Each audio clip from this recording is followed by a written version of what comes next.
Resentment. Resentment is anger with a long memory. Psychologically, it's what happens when anger doesn't get expressed in the moment, so it gets stored instead. Replayed, rehearsed, refined every time you think about it.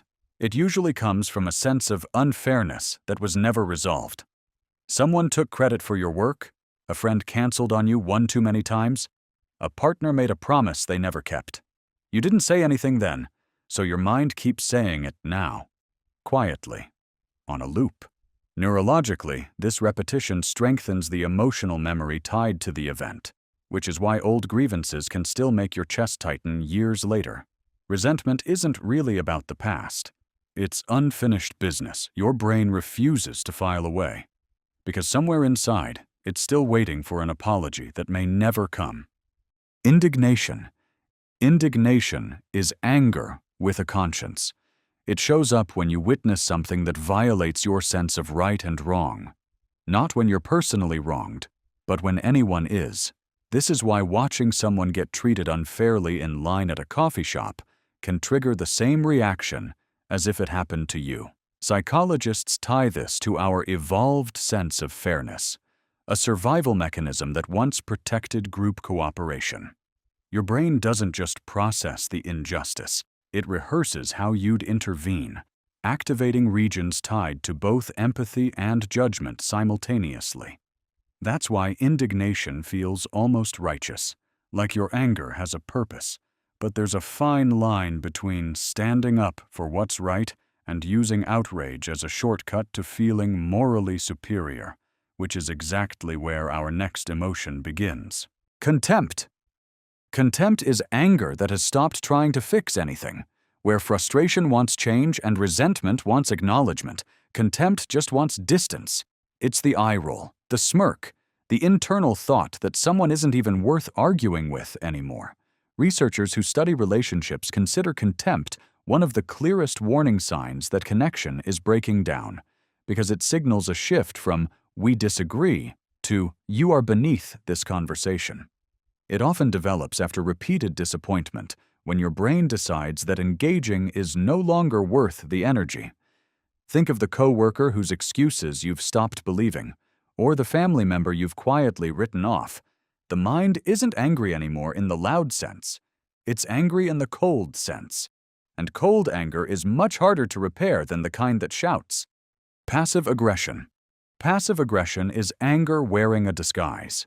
Instead of confronting the source directly, it leaks out sideways, through sarcasm, silence, delayed replies, or a "no, it's fine" that clearly means the opposite. This usually develops in people who learned early on that expressing anger directly wasn't safe or acceptable, so the emotion had to find another exit. The classic American example is the coworker who agrees to a deadline out loud, then forgets to finish the task on time. Psychologically, this is the brain trying to protect the relationship while still expressing the anger underneath, a compromise between wanting to punish and wanting to avoid conflict. The problem is, the other person rarely gets the message, which means the anger never actually resolves. It just gets rerouted, and it doesn't always land where it started. Displaced anger. Displaced anger is anger that got redirected because the real target wasn't a safe place to put it. This is the classic story of the person who gets chewed out by their boss, says nothing, then comes home and snaps at their partner over something trivial, like dishes in the sink. The original anger never actually left. It just found a target it could safely release itself onto. Psychologists describe this as an unconscious defense mechanism, protecting you from consequences you couldn't handle in the original moment, like losing your job or damaging an important relationship. The brain essentially borrows the emotional charge and applies it elsewhere. The unsettling part is how normal this feels in the moment. You genuinely believe the dishes are the problem. But sometimes the person you're angriest at isn't even in the room. Shame-based anger. Shame-based anger is what happens when embarrassment turns outward instead of inward. Shame is one of the most painful emotions humans experience. So the mind often converts it into anger as a form of self-protection, Because being angry feels more powerful than feeling small. This is why getting corrected in front of others can trigger a defensive snap, even when the correction was harmless. Somewhere underneath, the brain registered a threat to your self-image, and anger becomes the armor. Think of the driver who gets honked at for their own mistake and honks back twice as hard.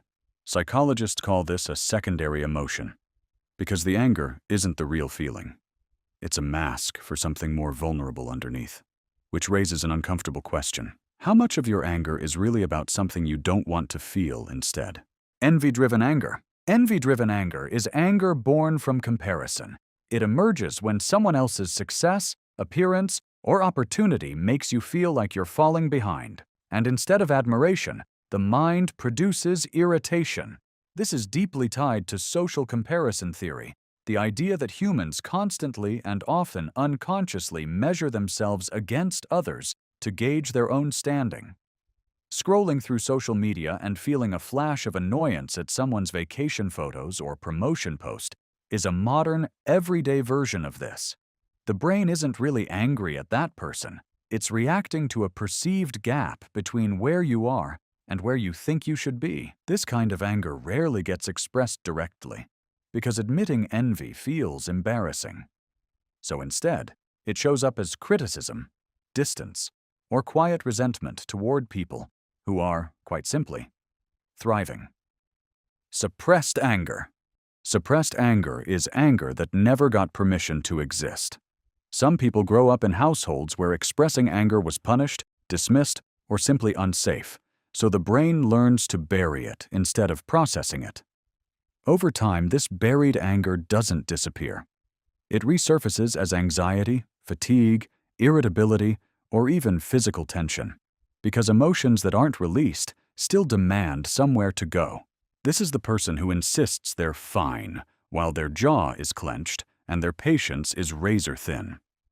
Psychologists link chronic suppression to increased stress hormone activity, which is why long-term suppressed anger is associated with real physical wear on the body, not just emotional strain. In the end, anger was never really the enemy. It was always a signal, and the real question was never why you feel it, but why you were taught to hide it.